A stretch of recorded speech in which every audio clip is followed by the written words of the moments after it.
Talim kita hari ini, tajuk yang akan kita bahas, kaji baru, sudah saatnya memasuki Asyifa atau Tibun Nabawi. Terapi penyakit jiwa perspektif Al-Quran. Sebab penyakit jiwa itu dulu, jadi belum ke penterapis atau belum ke amalan. Ya. Kita ketahui dulu sebab-musababnya, faktornya tentunya secara Islam, secara Quran. Ya. Ini penting karena hakikat agama itu adalah memperbaiki. Ya.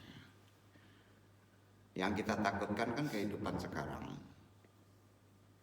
Kalau dihitung dari hasil survei WHO, WHO ya.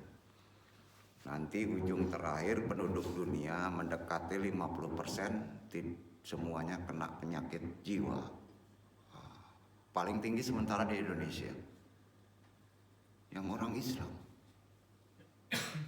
Itu tingkat akutnya sekarang di Indonesia 20%. 20%. Bayangin, Pak. Berarti banyak orang awak gilo. Itu sering tidak disadari. Ya. Itu sebabnya turun agama. Karena hidup dunia ini harus ada penawar dari segala ujian, ya. Betul kan? Jadi hebat anak UIN ini supaya jadi dokter pun terapis ujungnya. Dakwah untuk terapi. Betul kan? Ilmu untuk terapis. Ya kan? Nah, itu. Jadi ini udah termasuk kaji sampai. Mudah-mudahan besok kandung nggak ngaji lagi. Ulang lagi dari bawah. Ya. Agama itu diturunkan oleh Allah, Islam itu untuk menterapi manusia karena faktor penyeimbangan ujian. Ya. Jadi orang yang tidak memegang agama dalam kehidupan siap-siap sakit. Ada sakit yang kelihatan secara fisik, yang paling bahaya sakit yang tidak terasa, tidak disadari bahwa dia sakit. Udah mulai banyak kan? Ya. Nah, itu resikonya agak kekal tuh kalau kita tidak menyadari. Ya. Agak kekal. Kita bahas saja. Talim kita judulnya Elajul Maradil Aqli min Manjuril Quran. Bab 1 dulu ya. Assalamualaikum warahmatullahi wabarakatuh. Seperti biasa sebelum kita talim, tahara dulu dengan talqin zikir, sama-sama kita ikuti. Asyhadu alla ilaha illallah wa asyhadu anna Muhammadur Rasulullah. Asyhadu alla ilaha illallah wa asyhadu anna Muhammadur Rasulullah. Asyhadu alla ilaha illallah wa asyhadu anna Muhammadur Rasulullah. Selawat. Allahumma sholli ala sayyidina Muhammadin nabi ummi wa ala alihi wa sahbihi wa sallim. Allahumma sholli ala sayyidina Muhammadin nabi ummi wa ala alihi wa sahbihi wa sallim. Allahumma sholli ala sayyidina Muhammadin nabi ummi wa ala alihi wa sahbihi wa sallim. Astaghfirullahaladzim. Astaghfirullahaladzim. Astaghfirullahaladzim. Ilahi anta maksudi wa ridhoka matlub.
la ilaha illallah Muhammadur Rasulullah.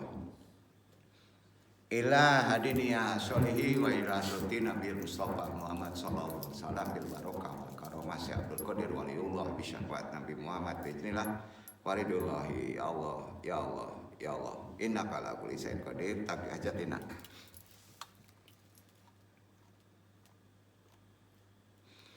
Wa khususan abaruya Nabi Muhammad khususan ilarohi Muhammad Nabi Yunaka wabil khusus hadiri al-mahdi kalifatul rodin wabil khusus arwahi juriyatihi wa khususan arwahi muslimin mu'minin wa mu'minin. Al-Fatihah.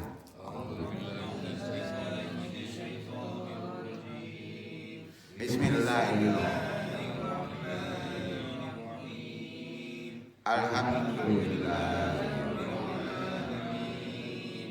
Ar-Rahmanirrahim Maliki yaumiddin Iyyaka na'budu wa iyyaka nasta'in Ihdinas siratal mustaqim Siratal ladzina an'amta 'alaihim ghairil maghdubi 'alaihim waladdallin.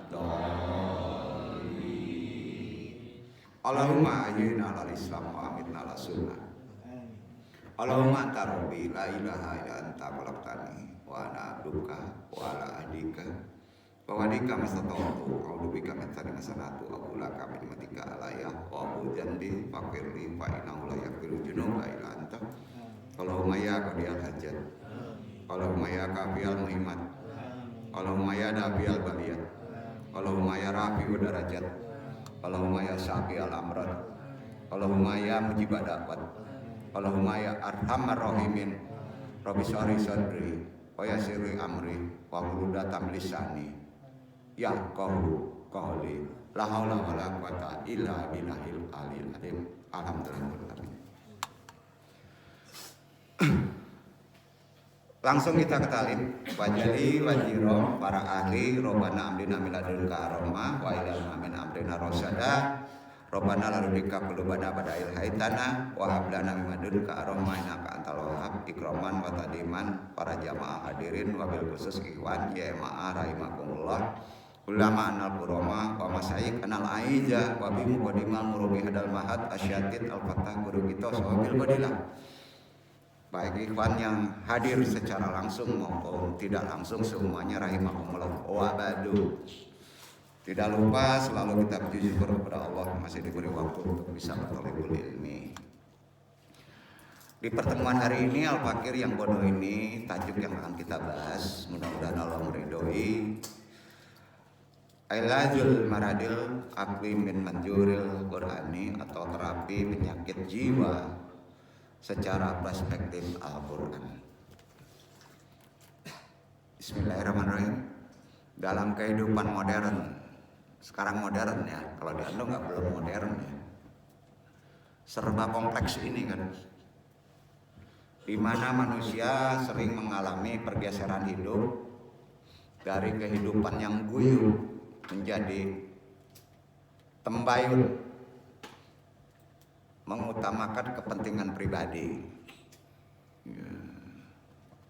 Demikian juga permasalahan yang menimpa manusia kian bertambah, beragam. Hal itu kan diperparah dengan semakin menjauhnya umat manusia dari pegangan hidupnya, pedoman hidupnya, petunjuk hidupnya, yaitu agama Islam semakin dianggap sepele. Al-Quran sebagai sumber pedoman hidup utama dan sunnahnya ya. Berapa persen kita yang berani full menggunakan Al-Quran dalam segala hal? Masih sedikit. Dari sinilah muncul tekanan kejiwaan yang berwujud ujungnya ketidakmampuan manusia dalam menghadapi tantangan atau memikul tanggung jawab atas segala permasalahan yang ada. Semua itu terakumulasi menjadi gangguan penyakit kejiwaan yang banyak sekali tidak menyadarinya. Riset dasar kesehatan nasional, wah, ke riset dulu ya, juga kebingungan. Di kehidupan modern ini penyakit itu jadi aneh. Hampir sekitar 1 juta orang di Indonesia mengalami gangguan jiwa berat. 19 juta orang lainnya gangguan jiwa ringan. Yang 1 juta ini harus dirawat, nggak bisa dilepas. 19 juta itu memang ringan, tapi ada sebagian yang dirawat. Jelas ini masalah serius yang sebagai kita khalifah umat Islam seharusnya bisa memecahkan secara solusi ya, permasalahan ini. Arti kata jangan sampai merambat kepada diri kita, apakah itu anak, keluarga. Islam dengan Al-Qur'annya sebagai pegangan dasarnya beragama menarik kesimpulan terapi penyakit tadi jiwa dulu, atau orang sekarang menyebutnya psikoterapi. Pintu yang mesti kita buka di Quran asyifa, apa? Asyifa. Ayatnya bukan nur, bukan ayat cahaya, tapi asyifa. Kalau kita membahas ayat nur, ayat-ayat cahaya itu asyifanya udah lewat. Itu kemarin kan, harus sehat dulu. Melalui pintu asyifa dari Quran, itu bukti kemukjizatannya ada sepanjang zaman lagi. Dan sifat agama ini, Islam ini kan komprehensif, integral. Dalam seluruh lini kehidupan ada. Mengintegrasikan fungsi syifa dalam terapi penyembuhan, khususnya terhadap penyakit-penyakit kejiwaan. Penyembuhan masalah jiwa tentu merujuk kembali bagaimana panduan firman Allah kalamullah pada pendalaman ayat-ayat tentang asyifa. Salah satu ayat pertama yang kita bahas dalam Al-Quran berada pada Quran Al-Isra 17 suratnya, amalkan ayat 82, dibaca dulu Iman. Itu untuk memperbaiki jiwa harus itu dulu. Jadi ayat-ayat asyifa ini harus tahu mana yang mesti kita hafal, mana yang mesti kita telaah, mana yang mesti kita tafsirkan.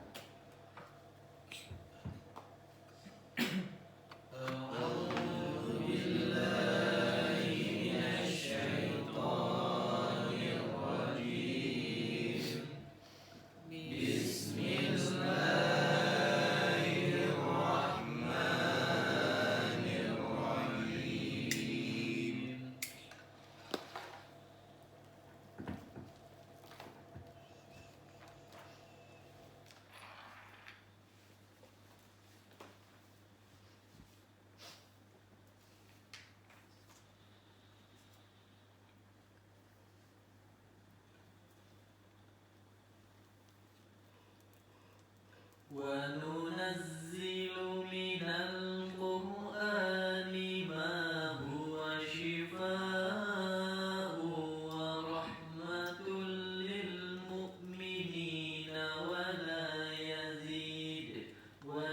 يَزِيدُ الظَّالِمِينَ إِلَّا خَسَارًا.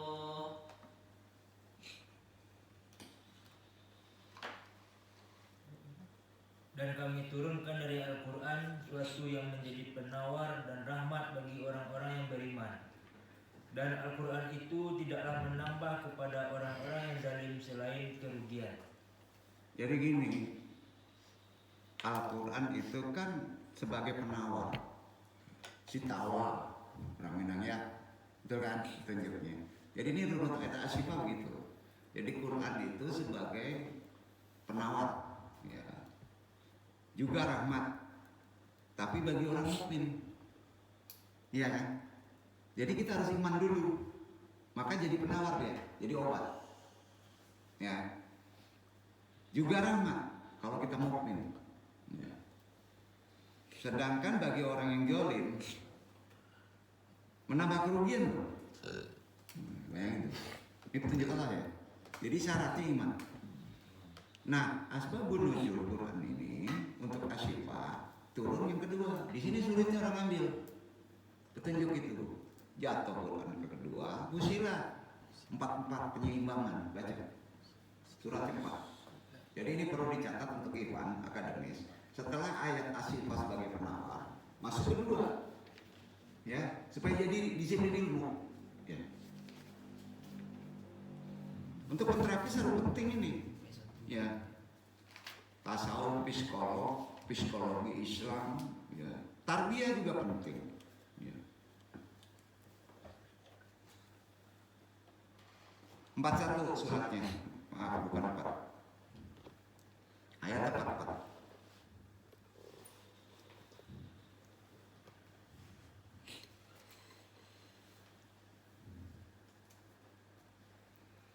ولو جعلناه قرآنا أعجميا لقالوا لولا فصلت آياته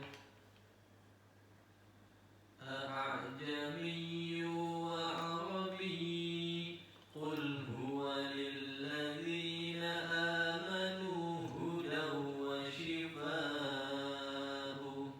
والذين لا يؤمنون في آذانهم وقر وهو عليهم عمى أولئك ينادون من مكان بعيد.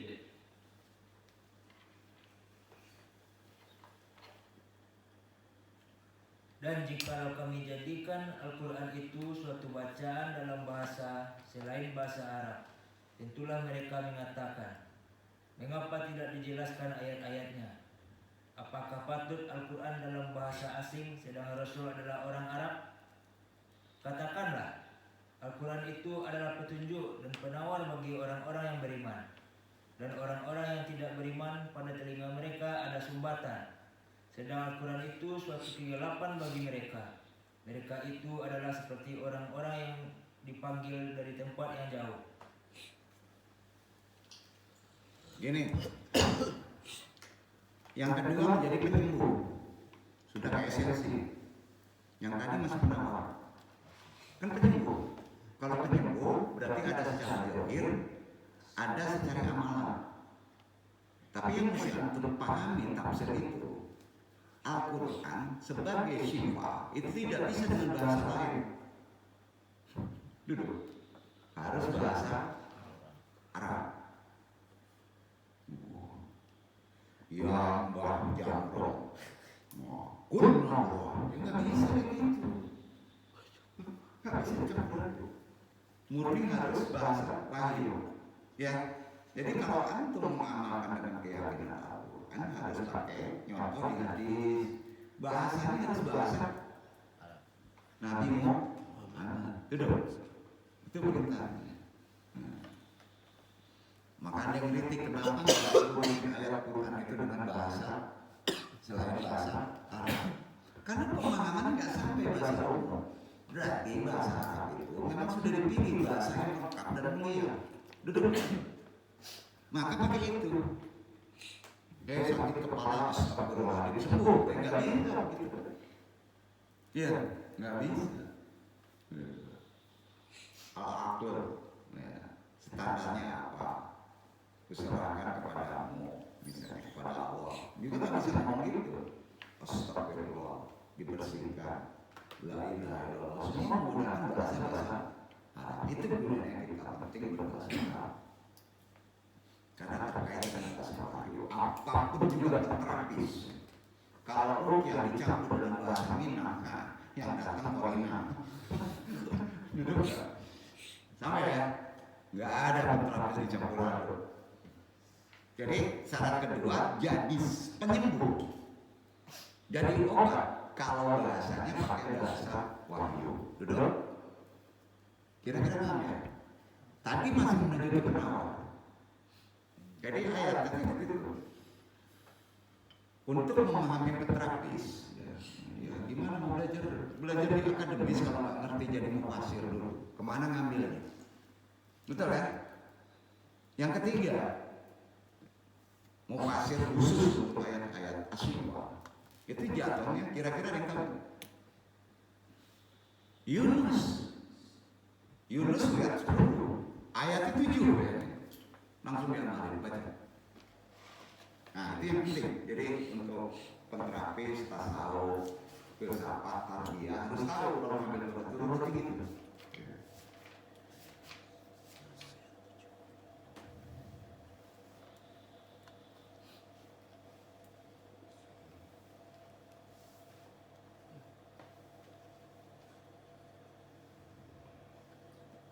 إن الذين لا يرجون لقاءنا ورضوا بالحياة الدنيا واطمأنوا بها والذين هم عن آياتنا غافلون.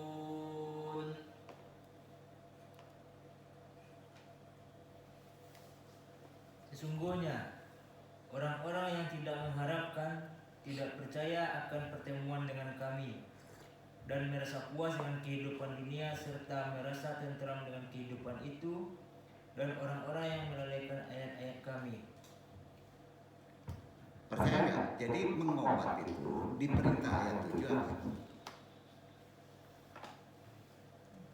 Kalau antum nggak ada keyakinan, ya nanti antum dibangkitkan di akhirat, ya puas dengan penghidupan medis,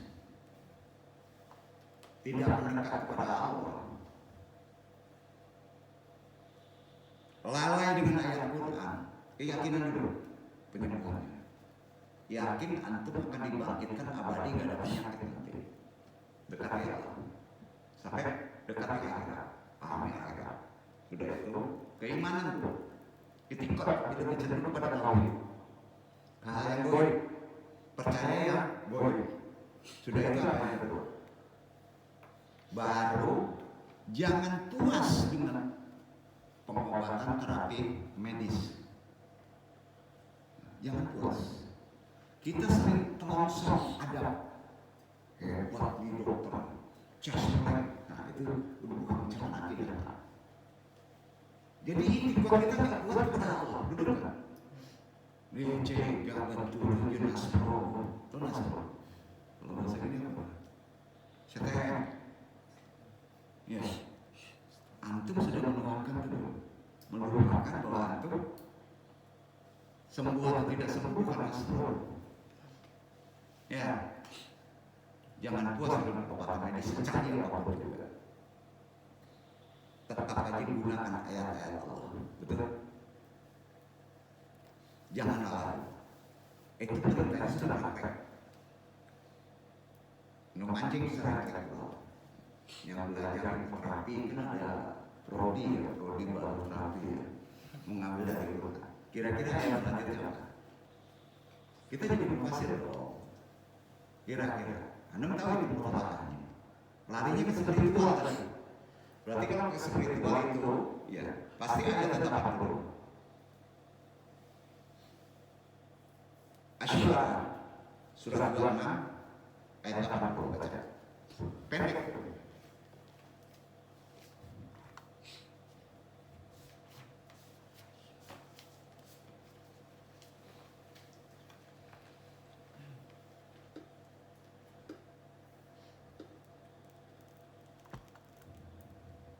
وإذا مرضت فهو يشفين.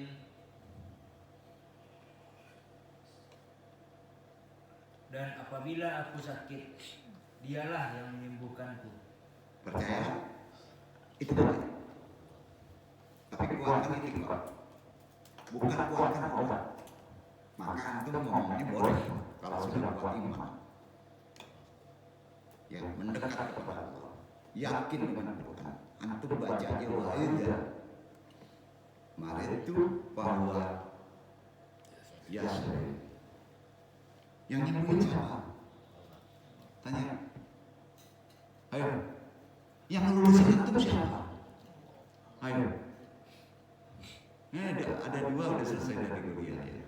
Intelektualnya keren-keren, kalau enggak belum ujian segera. Siapa itu Pak yang ngelulusin tadi? Kalau Allah nggak ngizinin lulus nggak? Makanya itikad dikuatin. Wa'idha maritu bahwa yasri. Apabila aku sakit, kan jelas juga ya. Siapa yang nyembuhin? Dokter. Nah. Apabila aku masih jomblo, siapa yang mendatangkan istri? Si Adam, Pak A. Ikhtiar itu. Betul. Itu kok ini benarnya. Saya kadang-kadang kita iya. Berarti keimanan kita kepada Allah belum hakul yakin kan? Jujur aja deh.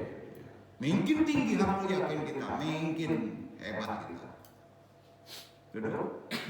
Yang ahli agama pahami. Jadi kelemahan kita kebanyakan adalah ketauhidan kita. Sepakat nggak?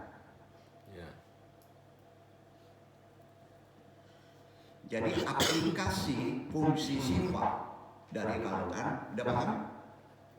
Semua kan dirilis? Berapa surat? Tepat kata-katanya? Kesulitannya apa? Nyomotnya berserak-serak di Quran. Betul kan? Udah. Siapa yang jurusannya tasawuf terapi? Enggak ada.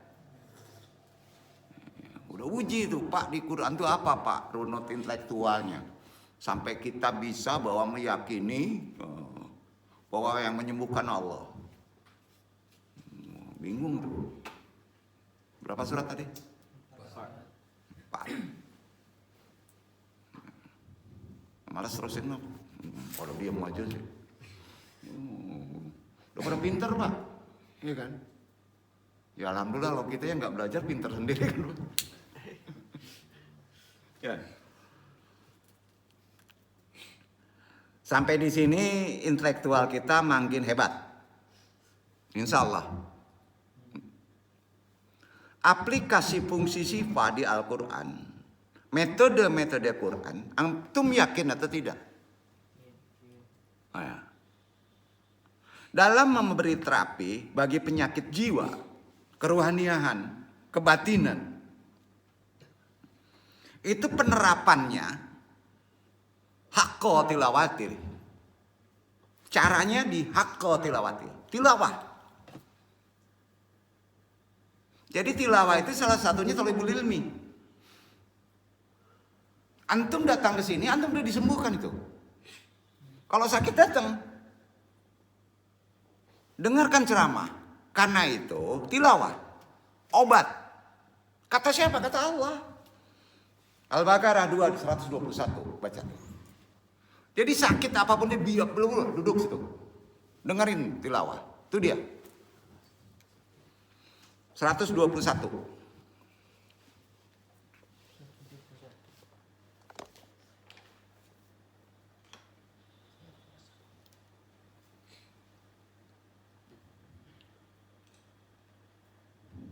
الذين آتيناهم الكتاب يتلونه حق تلاوته أولئك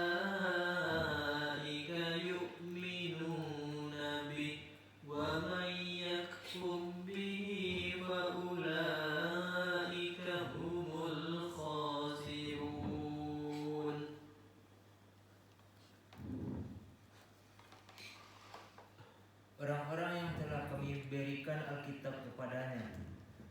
mereka membacanya dengan bacaan yang sebenarnya.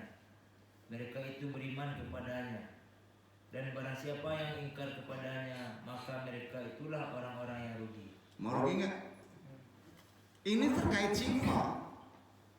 Kalau sakit baca Quran,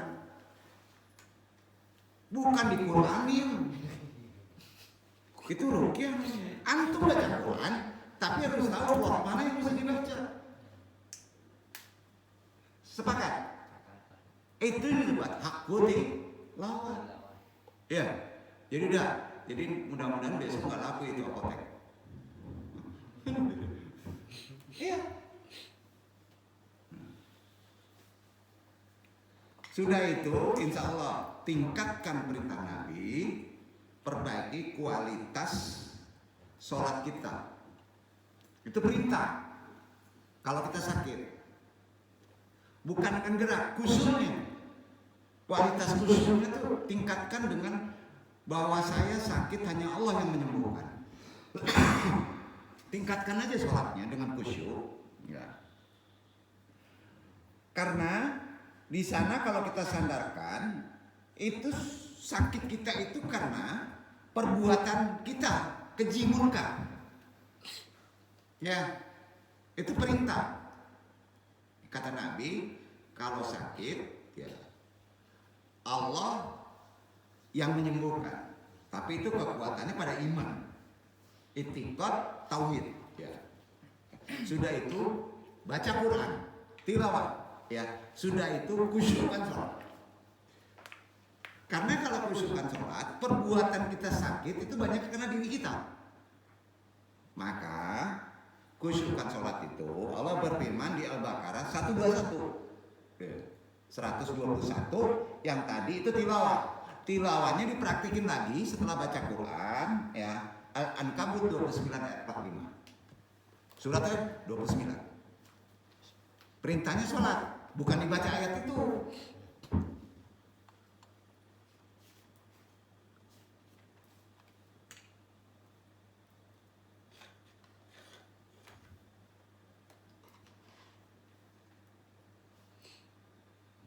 Utlu ma uhiya ilaika minal kitabi wa aqimis shalah innas salata tanha 'anil fahsya'i wal munkar wa ladhikrullahi akbar wallahu ya'lamu ma tasna'un.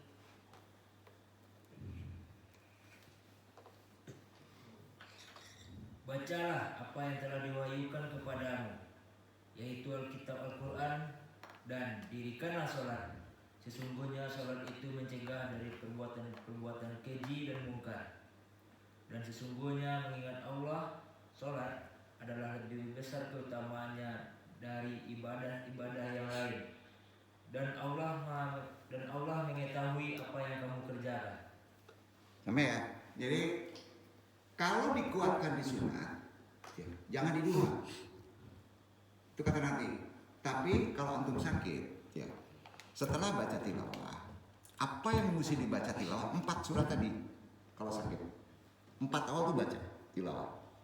Sampai titik terakhir nanti hanyamu ya Allah yang menyembuhkan. Duduk kan? Itu dikuat sampai 3 kali. Baca tilawahnya. Sudah itu kuatkan dengan sholat tahajud. Duduk, baca ayat-ayat syifa di tahajud. Walaupun antum susah berdiri, duduk boleh, berbaring boleh, tapi malam. Paham ya? Ya, biasanya kekhusyukan pada orang yang sakit lebih tinggi. Karena sholatnya bermohon kan Pak. Nah, setelah itu perintah selanjutnya, ya, enggak sembuh juga, masih demam, puasa. Puasa. Puasa itu berarti kalau sampai titik tadi nggak sembuh, penyakitnya sudah masuk ke penyakit jiwa, bukan fisik lagi. Maka puasa. Baru masuk ketiga. Ya, jiwanya supaya jadi takwa. Maka Allah berfirman di Al-Baqarah 183. Coba dibaca. Ini sering orang menggunakannya pada Ramadan. Padahal enggak, itu untuk mempraktekkan kita puasa. Puasa untuk kesehatan jasa Senin Kamis. Senin Kamis. Itu ayat-ayat sifat. Perintah dibaca 183. يا أيها الذين آمنوا كتب عليكم الصيام كما كتب على الذين من قبلكم لعلكم تتقون.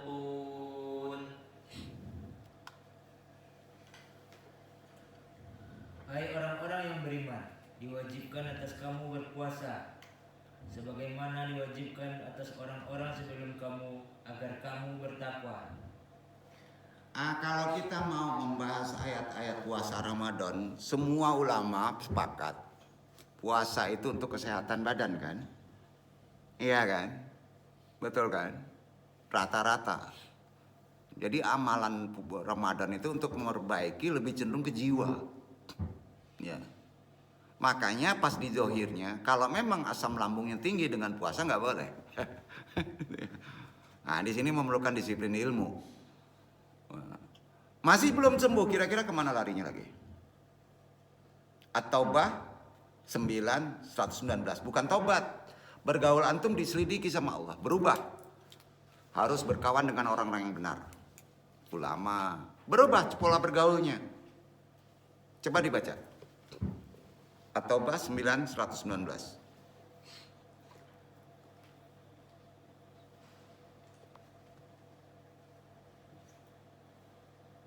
يا أيها الذين آمنوا اتقوا الله وكونوا مع الصادقين.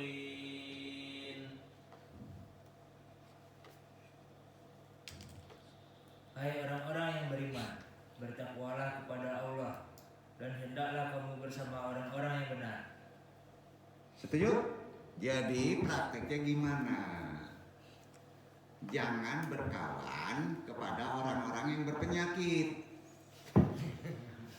Maka penyakit itu nular. Ya kan? Itu sudah rohani. Enggak juga, naikkan lagi. Perintahnya baru zikir. Itu seperti naba. Nah, itu berada di Ar-Ra'd 13 ayat 28. Surat 13. Itu terakhir udah, maka insya Allah beres tuh penyakit. Apapun juga penyakitnya.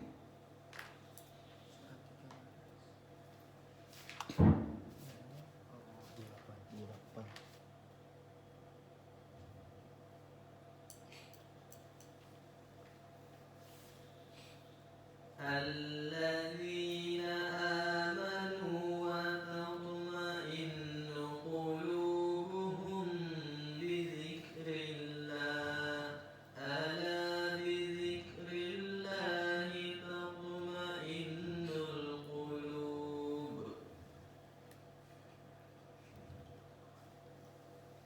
Yaitu orang-orang yang beriman dan hati mereka menjadi tentram dengan mengingat Allah. Ingatlah, hanya dengan mengingati Allah lah hati menjadi tentram. Ini bukan cocokologi ya. Ini ada ilmunya menyambung ke sini. Karena Anda juga bertanya, ternyata itu termasuk ayat sifat supaya antum tenang. Jadi hanya itu dasar ayat-ayat sifat. Berapa ayat antum hitung sendiri tadi. Nah seorang penterapis ya, tidak apal ayat tadi anu bingung. Ya. Anu hanya mengharap khususnya Iwan YMAA apakah umat muslim yang lainnya karena ini ibadah.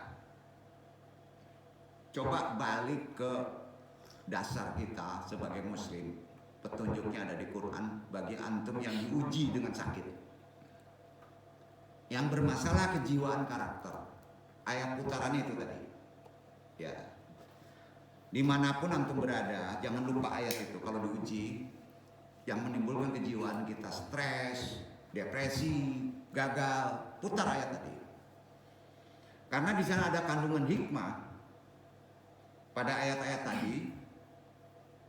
dijelaskan di Al-Quran, pasti insya Allah memberikan terapi penyembuhan terhadap jiwa-jiwa yang sakit. Sepakat? Itu hadis. Tapi itu tadi ilmunya, ayatnya. Sampai sini ada pertanyaan nggak? Antum tidak akan memberikan obat, ya, kalau kita tidak paham, ya kan? Kenapa pakai ayat ini? Kenapa pakai ayat ini? Kenapa pakai ayat ini? Itu runutnya. Agama Islam itu sangat komplit, komprehensif. Amalan ajaran Islam menyediakan solusi. Yakinlah. Dan torekot jalan pada berbagai permasalahan hidup antum yang melanda kehidupan kita, yang komplit sekarang masalah. Mulai dari hal yang kecil sampai yang besar ada. Sehingga dalam hal ini bisa dikatakan ajaran Islam yang kita yakini bukan hanya ritual aja, sangat sains. Memang mencakup seluruh disiplin ilmu. Yakin gak Al-Quran itu mencakup seluruh disiplin ilmu yang ada di atas kehidupan ini? Dan salah satunya ialah terkait psikologi. Kalau di kejiwaan, belum ke fisik, karena fisik timbul. Atau lebih khusus pada gangguan kepribadian. Mengingat kita selaku manusia pasti kena. Dari segi pengertiannya, kita bahas dulu gangguan kepribadian, gangguan kejiwaan, supaya kita menyadarinya apakah kita kena atau tidak. Kan penting. Jangan pede nih, udah selesai nih. Jangannya pas selesai di kuliah SAG nih, sarjana agama goib, akidah goib ya. Nah, nanti kita kok jadi timbul penyakit. Kita nggak sadar kalau antum kena penyakit, ya, kan repot. Nanti adigum, pas Tuhan mengizinkan sakitnya ke fisik, oleng antum. Itu yang ditakutkan. Itu gunanya kita memahami spiritual dalam konsep kejiwaan dulu, belum ketibunnya. Sangat komprehensif, lengkap. Seluruh disiplin ilmu ada, baik lahir maupun batin. Kalau batin mungkin psikolog, atau lebih khususnya gangguan kepribadian, psikologi. Itu kan ke sana larinya. Mengingat kita selaku manusia. Jadi kepribadian dalam pengertian begini ya. Dalam pengertian Islam nih. Ingat, kepribadian dalam pengertian Islam, bukan pengertian psikologi umum. Paling tidak dapat diartikan sebagai serangkaian atau seluruh dari perilaku manusia.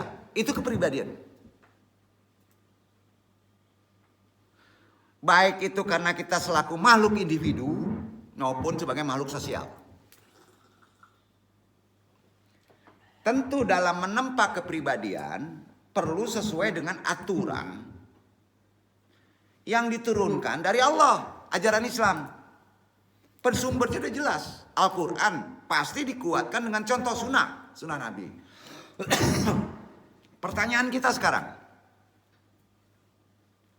bagaimana jadinya kalau kepribadian seseorang, apalagi seorang muslim, terganggu? Banyak melawan orang tua, dia tahu nggak boleh. Menantang Tuhan, dia tahu nggak boleh. Itu terganggu.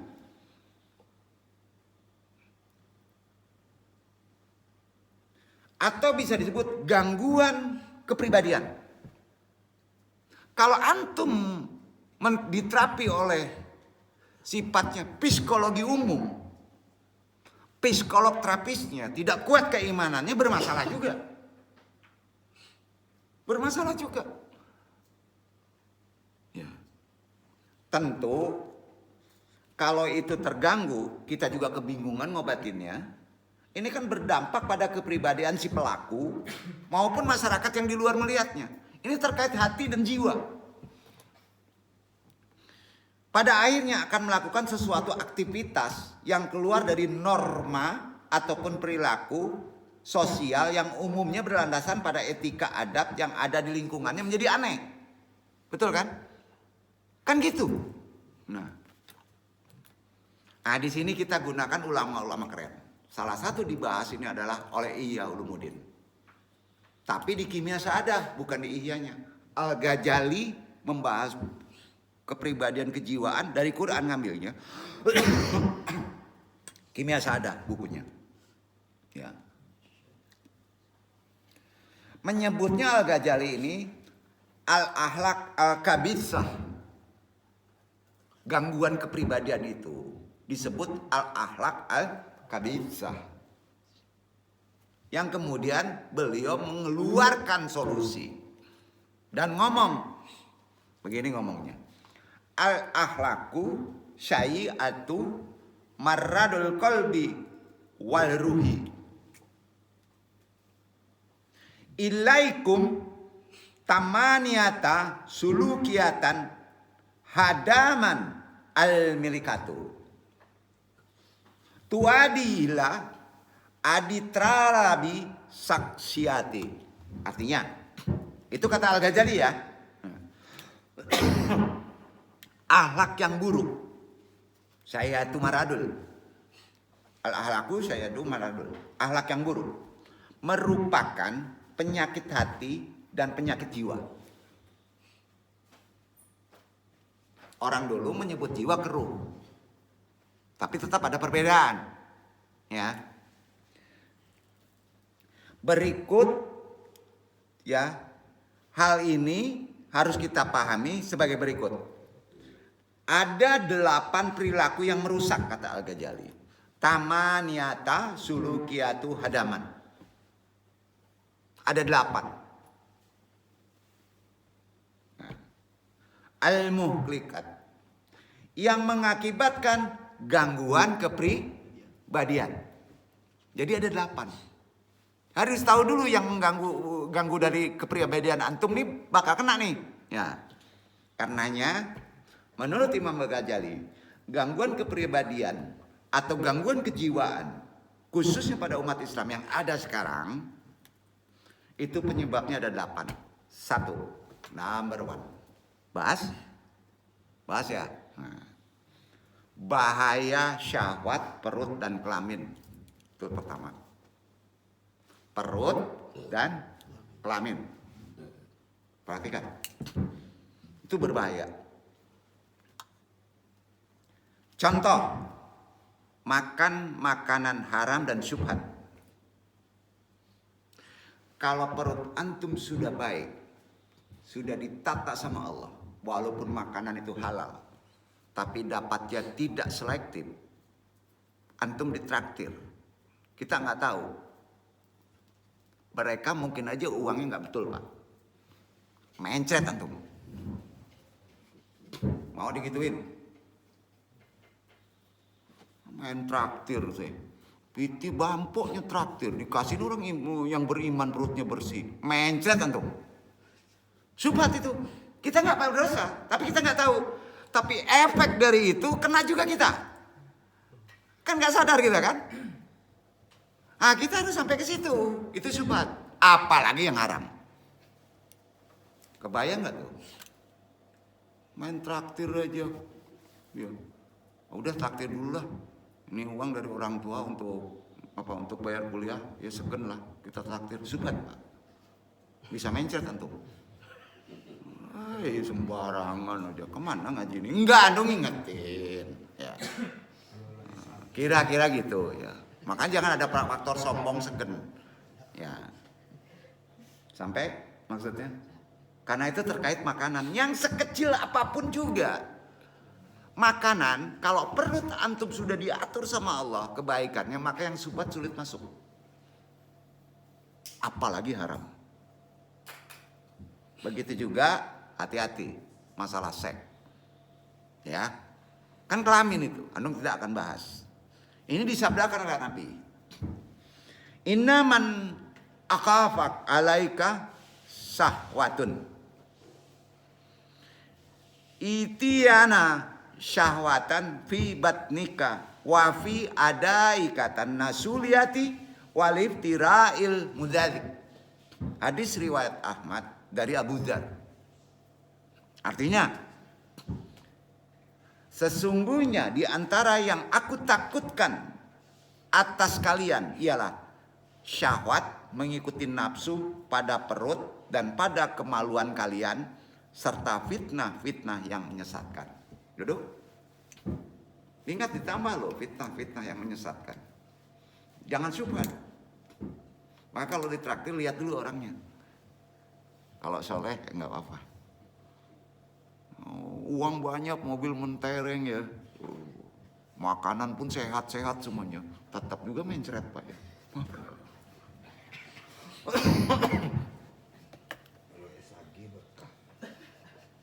Ketangkep gak nih maksudnya? Itu hadis ada kok. Itu bahaya apa? Makanan dan kemaluan. Pahami itu. Kalau ingin sehat. Oh, nyelimet banget ya. Emang lu orang nyelimet. Ada solusi. Ya. Bisa jadi kendala semuanya. Kedua apa kira-kira? Harus diketahui supaya antum tidak kena penyakit yang disebut kejiwaan. Sering tidak sadar. Bahaya mulut. Bahaya mulut. Mengolok-olok debat yang tidak ada artinya diperpanjang tanpa adanya ilmu sebagai landasan, dusta, adu domba, menceritakan kejelekan, mencari kejelekan saudaranya sendiri, diumbarnya, maka tak heran kalau ada banyak hadis Nabi yang sangat menganjurkan kita untuk menjaga lisan. Karena itu sumber penyakit. Tadi perut, kemaluan, mulutmu, lisanmu, omonganmu. Salah satunya ialah hadis berdasarkan riwayat At-Tirmidzi, Ibnu Hibban. Rasulullah SAW naik mimbar. Lalu berseru dengan lantang, ayuhan nas aladin alanu islamahum bi afaihim walam yakadisi iman fi kulubihim latudil muslimina latabtahu an qaubihim idun wa man yabhatu an syari akhil muslimin fa inallah aidan syayab'atu an hal syara wa ida bahatallah anhu syarah fa inallah sayaksifa arrahu hatta fi baitihi. Wahai orang-orang yang telah menyatakan masuk Islam, kata Nabi, yang dengan lisannya berislam, kata Nabi, tetapi keimanan belum menancap dalam hatinya, janganlah kalian menyakiti kaum muslimin. Jangan pula kalian mencari-cari keburukan mereka. Barang siapa mencari keburukan saudaranya, sesama muslim, pasti Allah mencari-cari pula keburukannya. Dan apabila Allah mencari keburukannya, niscaya Allah beberkan aibnya, meskipun di dalam rumahmu sendiri. Hadis ini sahih. Ayo. Sebab sakit kita sering tidak sadari masalah itu. Itu mainnya Korin hebat. Ya. Jadi penterapis kejiwaan, tasawuf, kalau nggak ngerti masalah ini kerepot kan? Sumber penyakitnya apa nih? Dari mana? Ketiga, ada yang tahu bahayanya? Marah, iri, dan dengki. Udah tahu deh. Baru ke sana. Marah ada di kita, iri ada di kita, dengki ada di kita. Supaya jangan jadi gangguan kejiwaan kita, pahami. Ketiga sifat ini kan jelas sifat yang perlu kita jauhi selaku umat muslim, ya. Dan yang paling utama ialah kemampuan kita dalam menahan diri ketika marah. Menurut Imam Al-Ghazali, di bahaya ketiga ini, kepribadian pemarah namanya gadab. Apa? Gadab. Jangan sampai jadi kepribadian. Ada nggak orangnya? Makanya disebut rajo ange garang. Kalau sultan marah enggak ya kan? Rajo ange garang. Alange garang pulo, rajo pulo pak. Wah ya, itu gadapnya super. Gitu kan? Itu gadap. Kepribadian yang sangat pemarah gadap. Kata Al-Ghazali disebabkan oleh dominasi unsur api atau unsur panas, yang mana unsur api tersebut bisa dilumpuhkan. Peran unsur gadap marah itu hanya dengan kelembaban. Hanya dengan kelembaban. Sehingga kemarahan hanya bisa diatasi dengan perlawanan yang lemah lembut. Ya, perlawanan yang lemah lembut. Karena itu Rasulullah bersabda, Inal gadaba min iblisa wa iblisa min naran fa innari tantafiu bil ma'i faman gadabiyata wada. Sesungguhnya marah itu dari setan. Dan setan diciptakan dari api. Hadis ini sahih. Tak berani. Sesungguhnya api itu dapat dipadamkan dengan air. Maka barang siapa yang marah, hendaknya berwudu. Pertanyaannya, awak berang berwudu menjadi-jadi berangnya, badannya lah jadi setan. Lah parah pak. Nggak mempan. Kalau apinya lo gadang, kalau rajo tuh repot balik nak. Jadi UB-nya apa? Cilaman ke danau maninjau di tengah. Supaya dingin. Bakuan jadi itu. Kenapa? Jadi memang banyak orang sekarang jauh wudu nggak mempan. Itu solusi kejiwaan. Ya. Itu marah, iri sekarang. Iri dan dengki. Sikap atau perilaku yang tidak merasa nyaman. Renungkan. Antum iri, antum dengki. Itu kan perilaku antum gak nyaman. Iya kan? Orang yang iri nyaman gak? Ada notonya jelek. Ini dari mana pe untuk orang cakko? Korupsi nak? Nyaman gak? Tapi ada yang kayak gitu ya. Padahal tahu orang yang iri tidak nyaman badannya. Iya kan? Terhadap nikmat karunia, prestasi, kelebihan yang dimiliki orang lain. Itu makna hakikat dari iri dan dengki. Dengki lebih tinggi. Nanti jahil. Dalam ajaran Islam, dalam dunia psikolog, iri, dengki tergolong gangguan mental. Kalau di psikolog namanya itu gangguan mental. Ya. Cukup berat itu kalau udah nempel. Sebab si pelaku selalu menanggung beban psikologi yang kompleks terhadap kebencian, buruk sangka dan lainnya. Betul? Pasti buruk sangka naiknya. Itu sudah gangguan mental. Itu sebab-sebab timbulnya penyakit kepribadian, penyakit kejiwaan sudah keberapa? 3, keempat. Bahaya melampaui batas cinta dunia. Islam ngajarin itu. Hubud dunia. Rem-rem lah. Ya. Cinta dunia. Hubud dunia. Yang dimaksud di sini dalam terapi syifa ialah bentuk kecintaan, ketertarikan kita terhadap dunia dan isinya, bahkan menjadikan sebagai tujuan terakhir hidup. Hati-hati, tujuan terakhir hidup bukan itu. Bukan. Oh selesai S1, tujuan kita harus S3, tujuan 3 enggak selesai. S4, kalau ada masih ada S teler kan. Enggak selesai dunia itu. Tujuan kita akhirat. Memandang hal ini sampai diingatkan oleh Rasulullah dengan sabdanya. Ya.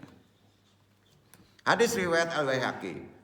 Habul alaminu hudirwat kulil akhtai. Cinta dunia merupakan klimaks dari segala kesalahan. Banyak orang sepele. Dalam sabda lain juga Rasulullah, hadis riwayat Hakim, ya, ini berkata, wahai Bani Asy'ari, hendaknya yang hadir menyampaikan kepada yang tidak hadir, aku sebelum meninggal mendengar sabda Nabi. Ini riwayat Hakim. Nabi bersabda, halawata dunya maratul akhirati, wa mararatul dunya hiya halawatul akhirati.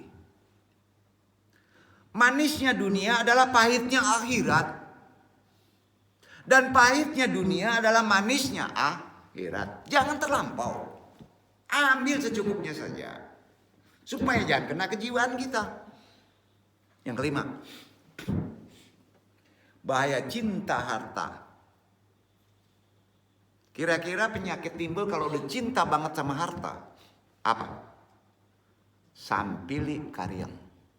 Pelit. Sering kita tidak sadari. Udah kasihin aja. Kalau itu seember batu cincin, bagi-bagi aja. Kira-kira gitu bahasanya deh. Dari kecintaan harta yang berlebih, tentu si pelaku akan berusaha keras mendapatkan dan menambah harta yang dimilikinya.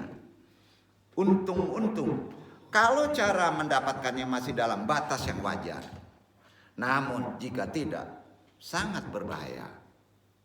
Karena dengan ambisi yang besar dalam mendapatkan harta, si pelaku akan rela melakukan apa saja yang terpenting mendapatkan apa yang diinginkan. Korupsi lah, mencuri lah, merampok lah. Ya, cinta harta. Dari kecintaan harta inilah akan membuat si pelaku berkarakter pelit. Artinya menahan diri dengan tidak mengeluarkan sebagian hartanya untuk keperluan kebaikan yang lain. Disitulah ada aturan di Allah. Zakat, infak, sedekah. Betul solusinya? 6. Bahaya angkuh dan pamer. Udah rame sekarang. Kalau antum angkuh pasti kena pamer. Tentu karena hadirnya keangkuhan dalam diri akan mendorong diri kita memperlihatkan apa yang terjadi. Bahkan tidak terjadi sama kali dengan tujuan pamer. Itu kan dasarnya angkuh, supaya menonjol. Ya udah ditonjol-tonjolin Pak, pamer namanya. Nah, dunia medsos terhadap orang lain. Ada aturan. Hal ini tentu terjadi karena jiwa si pelaku masih labil. Belum sampai titik pemahaman. Ternyata viral mejeng akan menimbulkan satu penyakit kejiwaan. Sebab itu tidak disadari. Faktanya ketika seseorang telah menyadari akan keimanan yang telah ditancapkan dalam hatinya, tentu dia melakukannya karena ridho, bukan karena mencari perhatian manusia. Betul? Ya. 7. Ada yang tahu? Mungkin naik nih. Halo, apa kira-kira? Udah tahu dong. Sombong bangga diri kan? Ya.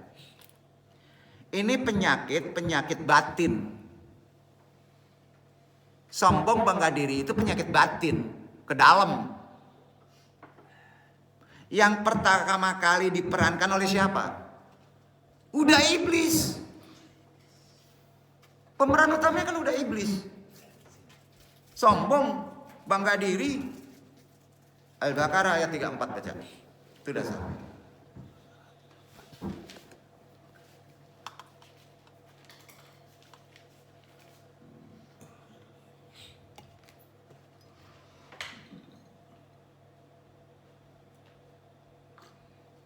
وَإِذْ قُلْنَا لِلْ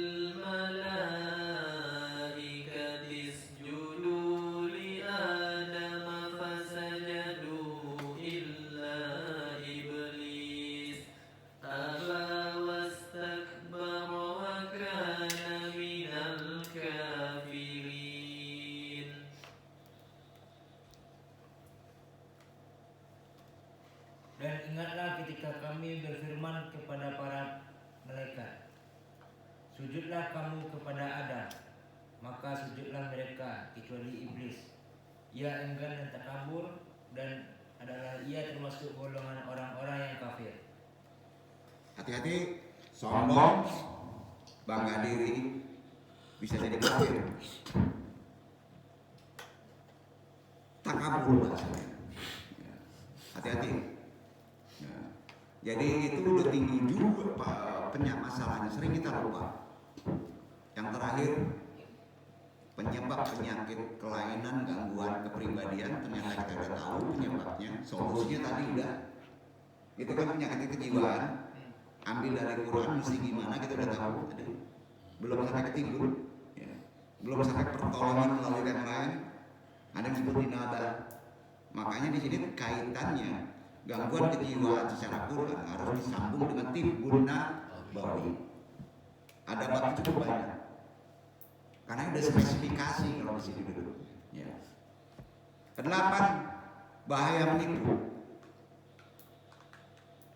Anu ingatkan, seseorang bisa nipu, bisa, akan timbul penyakit kejiwaan. Dalam artian bisa diarahkan pada sikap seseorang yang sangat suka menampakkan sesuatu yang baik. Ya, tampilnya baik, lentat pelintut, ya. Sholatnya bagus, padahal di dalam hatinya tersimpan sesuatu buruk. Ya, itu nipu. Karena ada mertua Allah, itu udah nipu.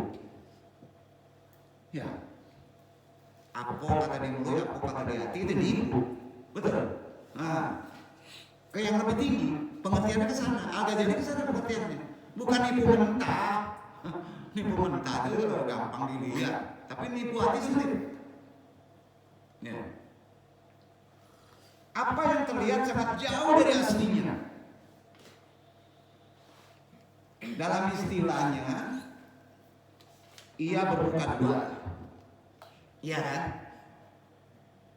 Islam sendiri berbuka dua apa namanya? Di Islam. Lain hati, lain mulut. Nifaq. Apa? Nifaq. Salah satu sikap yang sangat berbahaya nifaq ini. Kenapa berbahaya? Bisa naik lebih dari sombong bahaya. Karena di situ menjadi musyrikin. Api bawah neraka. Jangan nipu. Berat. Salah satu sikap yang berbahaya bagi kepribadian seseorang nifaq itu. Walaupun nipunya masih kecil, tapi hati-hati. Anu tunjukkan nipu yang di hati tadi, yang lebih spiritual. Merupakan salah satu karakter munafik, betul? Yang masuk dalam akumulasi antara berbagai konflik batin dan penyakit mental, gabung. Konflik batin dan mental bersatu, itu munafik. Dan pelaku pada sikap ini sebenarnya tidak terima dengan kenyataan sehingga dia terus melakukan penipuan terhadap sekelilingnya. Jadi naik terus kalau nipu. Jangan dari yang kecil. Karena itu naik terus. Sehingga mudah-mudahan kalau kita simpulkan sebab penyakit kejiwaan yang sering kita tidak sadari ada 8. Itu betul. Di Quran begitu. Kalau kita runut dari atas tadi, kita ingatkan lagi, Andung ingatkan lagi ya. 8 itu adalah terdiri bahaya syahwat dan kelamin. Syahwatnya di perut, namanya syahwat. Yang kedua, bahaya mulut. Ya. Ingetin aja sebagai pentarbiyah kalau ikatan terapi, ingetin kalau mulutnya sudah melampaui batas. Yang ketiga, bahaya marah. Bukan nggak boleh. Ya. Iri, dengki akan menimbulkan masalah. Ujungnya bisa ke fisik. Ya. Keempat, bahaya hubud dunia, terlalu cinta sama dunia sampai lupa tujuan kita. Ya. Kelima, bahaya cinta harta, ujungnya pelit. Kalau ibarat cinta Gemini jangan terlampau. Betul? Nah. Bahaya angkuh, maka pamer. 7. Ada yang tahu? Sombong, bangga diri, iblis. 8. Menipu, munafikun, musyrik. Betul? Hati-hati itu. Jadi itu yang perlu Andung sampaikan sebelum Andung larikan ke masalah yang lebih dalam lagi. Mudah-mudahan bermanfaat. Jadi runutnya kita mengaji jelas. Dalam terapi itu dulu yang diketahui. Sebetulnya udah ada amalan. Sudah ada prakteknya yang tadi. Kelompok ayat tadi itu menyangkut yang 8 ini. Paham ya? Gampang kan? Nah susah kemarin ngajinya ya. Makomat susah bro. Kalau ini udah terjun ke realisasi kan. Nah. Insya Allah kita bahas selanjutnya di bab kedua masalah masih terapi kejiwaan. Wallahu a'lam bishawab, mudah-mudahan bermanfaat. Wassalamualaikum warahmatullahi wabarakatuh.